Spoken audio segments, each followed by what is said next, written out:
Hello, everybody. This is Brian from Tottenham on Tour. Brian Ireland from Tottenham on Tour.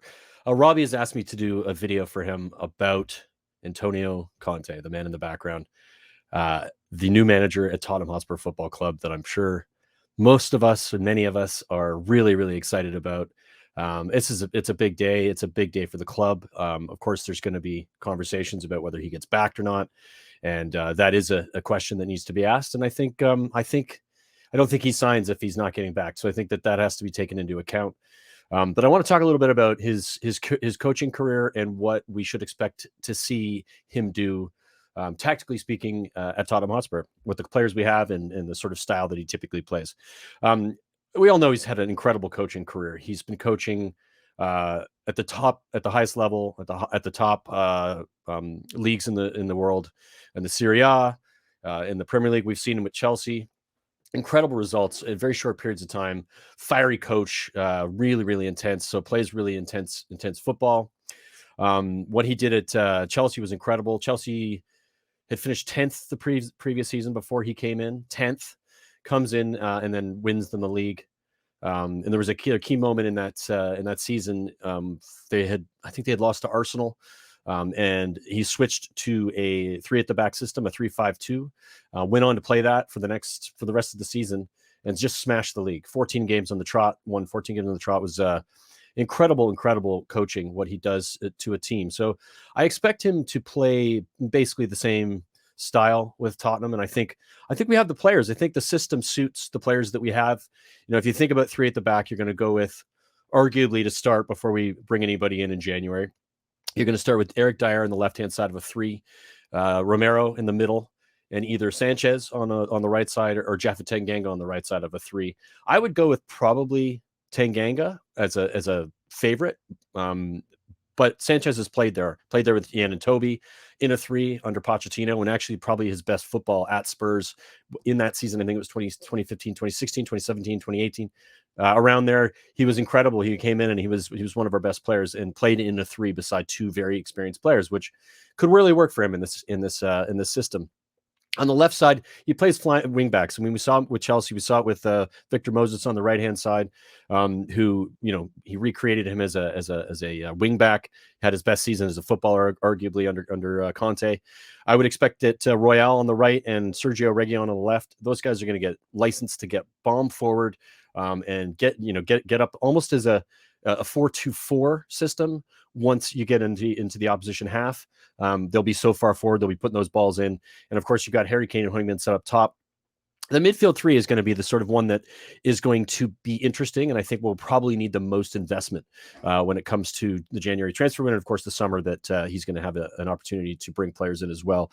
Tanguy in there, Skip in there, Højbjerg in there. Those are all players that will have a chance. Even Dele Alli, despite, I'm not a fan. I think he should be sold, but this is his opportunity to play under a manager who might get the best out of him. Some of the players that Conte has gotten the best out of in his career as a coach has been incredible.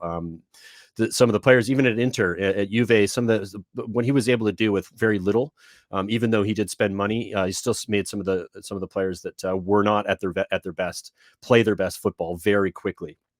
So Dele, hopefully we'll get the best out of him. If not, move him on in January, and we'll get some other players to come in. There's a couple of Inter midfielders that would potentially come in there. Vlahovic is on the list as far as forwards are concerned.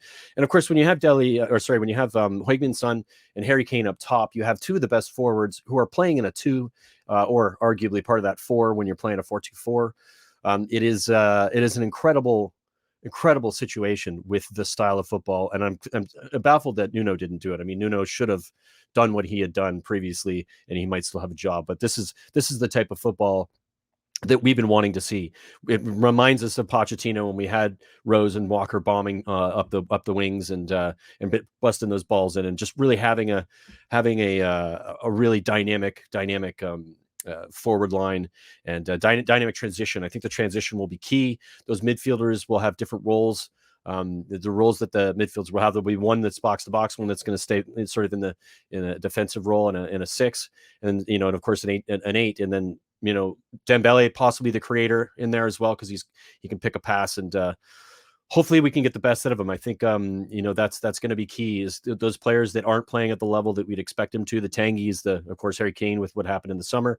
There's a lot that can be done with these players. This is an elite manager. This manager, whether you like him or not, and he is going to be difficult at times, of course, because of what his expectations are.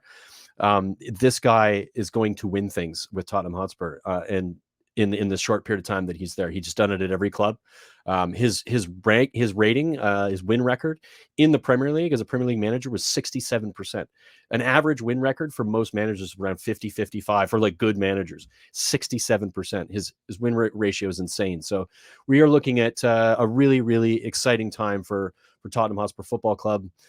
Really, really proud of our club again to some extent. Of course, I am reluctant to get overly excited. I know it's hard not to.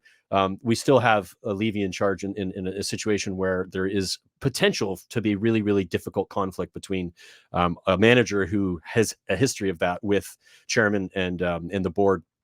So, of course, we have Paratici in there who can hopefully manage that situation and make it so that it's functional, and he has experience with Conte at Juve back in the day when he took started Juve's long run of 9 Scudettos in a row, and the only person to stop that run was Conte when he went to Inter. So it tells you everything. I just want to say thank you for Robbie to let me to let me do this on his channel, and make sure you like and subscribe to his channel, and like and subscribe to Tottenham on Tour, and really fantastic stuff. Looking forward to the game on Thursday and at the weekend, and what lies ahead for Tottenham Hotspur this season and beyond. So thanks for watching. Bye.